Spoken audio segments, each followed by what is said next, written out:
গত পর্বে আমরা জেনেছি বিজনেসম্যান সমীর নীরা নামের একটি মেয়ের সাথে কন্ট্রাক্ট ম্যারেজ করার কথা, যার সময় 1 মাস। আপনারা নিশ্চয়ই বুঝতে পারেননি কোথা থেকে কি হচ্ছে। টেনশন নিয়েন না, আমি আছি, বলে দিচ্ছি। গল্পের নায়ক বিজনেস টাইকুন সমীর। পরিবারে আছে দাদা, দাদি, ছোট কাকা, ছোট কাকি, মা, বাবা, এক বোন, চাচাতো ভাই। নায়ক আবার ভালোবাসা বিয়েতে বিশ্বাস করে না, কিন্তু মা বাবা তাকে বিয়ের জন্য চাপ দিচ্ছে।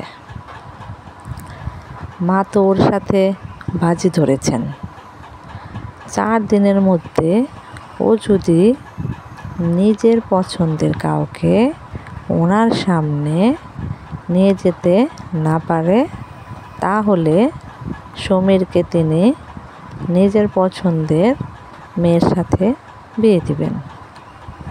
সমীর চিন্তিত এ বিষয়ে, সে যে তার মার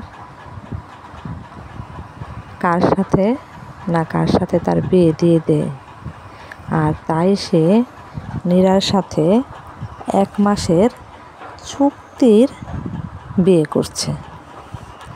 তারপর ডিভোর্স হয়ে যাবে, আর নীরার নিজের লোনের টাকা পরিশোধ করার জন্য অর্থের প্রয়োজন।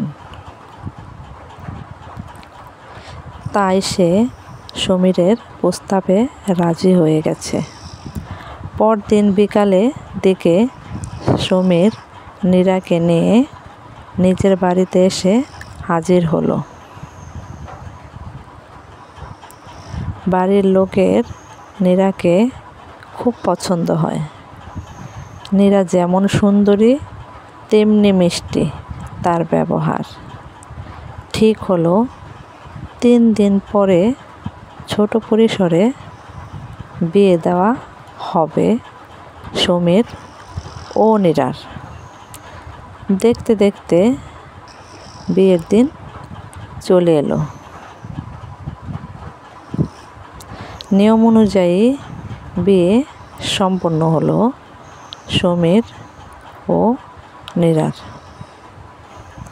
নীরা যেহেতু অনাথ, তার বাড়ির কেউই সেখানে উপস্থিত ছিল না। রাতে খুব সুন্দর করে সাজানো হয়েছে সমীরের রুম। সাদা বিছানার চাদরের উপর গোলাপ ফুলের পাপড়ি দিয়ে লেখা সমীর প্লাস নীরা, আর তার চারপাশে রয়েছে গোলাপের পাপড়ি দিয়ে বানানো ছোট ছোট কয়েকটা হার্ট। আমি বিছানাটা পরিষ্কার করে দিচ্ছি, তুমি বিছানায় ঘুমাও, আর আমি সোফায়। সমীর কথা বলল। ঠিক আছে, নীরা বলল। সমীর বিছানাটা পরিষ্কার করে দিল, আর নীরা ঘুমিয়ে পড়ল। আর ভালো মতোই কাটলো রাতটা। সময় নিজের মতো বয়ে চলেছে। সমীর আর নীরার বিয়ের 10 দিন হয়ে গেছে। এই কয়দিনে তারা দুজন একে অপরের প্রতি কেয়ারিং হয়ে গেছে। একে অপরের প্রয়োজন, ভালো লাগার দিক খেয়াল রাখে। দুজনের মনেই একে অপরকে দেখলে এক অদ্ভুত ফিলিংস হয়। আসলে দুজনে একে অপরকে মনের অজান্তেই ভালোবেসে ফেলেছে। চলুন ওদের কাছে যাই। উফ, কত বেলা হয়ে গেছে, নীরা আমাকে ডাকলো না। একটু কফি পেলে জমতো, সমীর মনে মনে বলল। কফি ওর সামনে কফির কাপটা ধরল নীরা।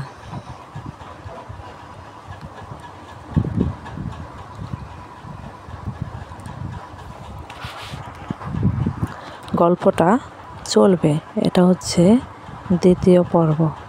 যদি আপনাদের এই গল্পটা ভালো লেগে থাকে তাহলে তৃতীয় পর্ব দেব। আপনারা কমেন্ট করে জানাবেন আমার গল্পটি আপনাদের কেমন লেগেছে, আর চ্যানেলটিকে সাবস্ক্রাইব করে দিবেন। আর আমার গল্পগুলো ভালো লাগলে একটা লাইক, কমেন্ট এবং শেয়ার করে দিবেন। আরও নতুন নতুন মজার, শিক্ষণীয় এবং ভালোবাসার গল্প পেতে আমার চ্যানেলটিকে সাবস্ক্রাইব করে পাশে থাকুন। ধন্যবাদ।